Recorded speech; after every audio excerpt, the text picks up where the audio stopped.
যে কথাটা বলেছিলেন যে for the people, of the people, for the people, by the people, এই যে ব্যাপারটা, সেটা কোথায়? আমার ডেমোক্রেসি কোথায়? আমি আমার চোখের সামনে দেখেছি একটা মানুষের মুখ থেকে গড়গড় করে রক্ত বের হচ্ছে, তাকে আমরা ঠিকমতো হাসপাতালে নিয়ে যেতে পারি না। আমি আমার হাত দিয়ে বুলেট বের করেছিলাম, বুলেট। এটা আমার স্বাধীন দেশ, আমার স্বাধীনতা কোথায়? একটা সাধারণ আন্দোলন যেখানে আমরা শুধু মত প্রকাশ করতে চেয়েছিলাম, একটা সাধারণ, একটা নিরস্ত্র আন্দোলনকে রণক্ষেত্রে পরিণত করেছিলাম।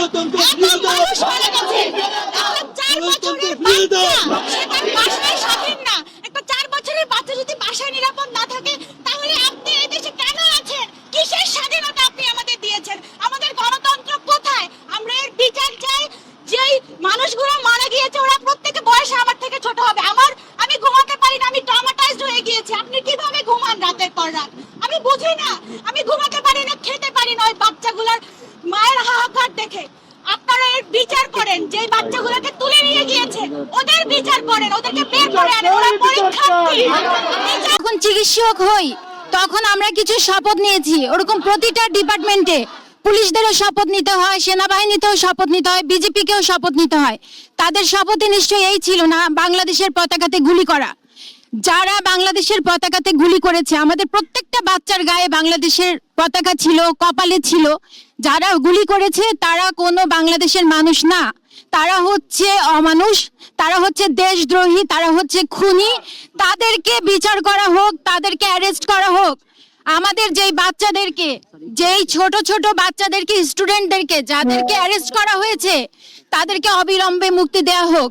আমাদের যেই স্যাররা যারা অনেক ভালো ভালো পজিশনে ছিলেন, তাদেরকে বিভিন্ন মফস্বলে পোস্টিং দেওয়া হয়েছে শুধুমাত্র ছাত্রদের পক্ষে ছিলেন বলে, তাদেরকে তাদের স্বস্থানে ফেরত দেওয়া হোক। আমাদের ডক্টর সজীব হত্যার বিচার করা হোক।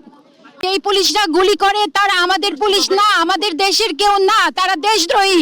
বাংলাদেশের পতাকার উপর গুলি করতে সে পারে না।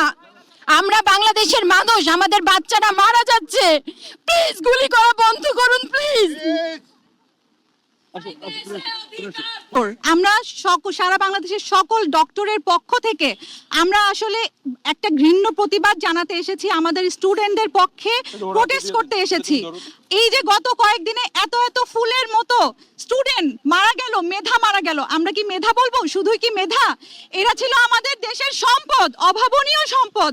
এই মেধারা হতে পারতো না আমাদের বাংলাদেশে একটা মেট্রো রেল, কেন আর 10টা মেট্রো রেল বানাতে পারতো।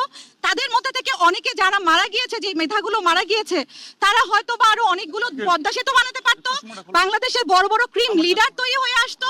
আমরা তাহলে কি আমরা ভবিষ্যৎ সম্ভাবনায় বাংলাদেশকে হারিয়েছি? আমাদের সম্ভাবনায় বাংলাদেশকে কি মেরে ফেলা হয়েছে? আমরা তার প্রতিবাদ জানাচ্ছি, আমরা এর বিচার চাই। এই যে আমাদের যে স্টুডেন্টগুলোকে মারা হলো, আমাদের ডক্টর সজীবকে হত্যা করা হয়েছে, তার সাইরুন্নেসা মেডিকেল কলেজের ডক্টর সজীব, তাকে ঘৃণ্যভাবে বর্বরভাবে তাকে হত্যা করা হয়েছে। এসবের আমরা, এই জুলুম নির্যাতনের অত্যাচারের আমরা প্রতিবাদ জানাই, আমরা ডক্টর সমাজ প্রতিবাদ জানাই।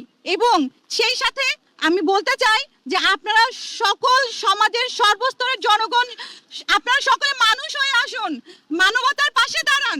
এই যে বাচ্চারা মারা গেল, আমি একজন মা, দিন শেষে আমি একজন মা, আমার বুকটা হাহাকার করে যে কিভাবে এই বাচ্চাগুলোকে কিভাবে নৃশংসভাবে মারতে পারলো। আমি পুলিশ ভাইদের বলি, আমাদের সেনাবাহিনী ভাইদের বলি, দেখেন আপনারা, আমাদের যারা হচ্ছে এনফোর্সমেন্টে রয়েছেন সবাইকে বলি, দেখেন আপনারা সবাই জনগণের কাতারে এগিয়ে আসুন। আপনারা নিজেদেরকে মানবতার কাঠগড়ায় দাঁড় করান এবং আপনারা নিজেকে মানব হিসেবে ফিরিয়ে এনে আমাদের সাথে দাঁড় হন এবং আমাদের সাথে একসাথে একত্ববাদ ঘোষণা করে স্বাধীন বাংলাদেশকে আরেকবার স্বাধীন করার চেষ্টা করুন। আমরা এখন আর স্বাধীন বাংলাদেশে নাই। এত এত লাখো লাখো রক্ত দিয়ে আমরা যে স্বাধীন করেছিলাম দেশটাকে, সেই স্বাধীন বাংলাদেশ কি এখন আছে?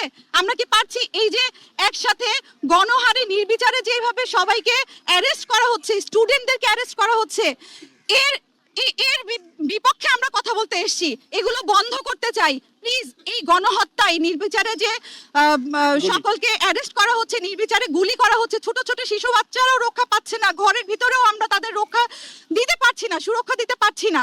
সো আমরা এগুলোর বিপক্ষে এসে প্রতিবাদ করব, আমরা সমাজের সকলে প্রতিবাদ করব। প্লিজ আপনারা সবাই এগিয়ে আসুন।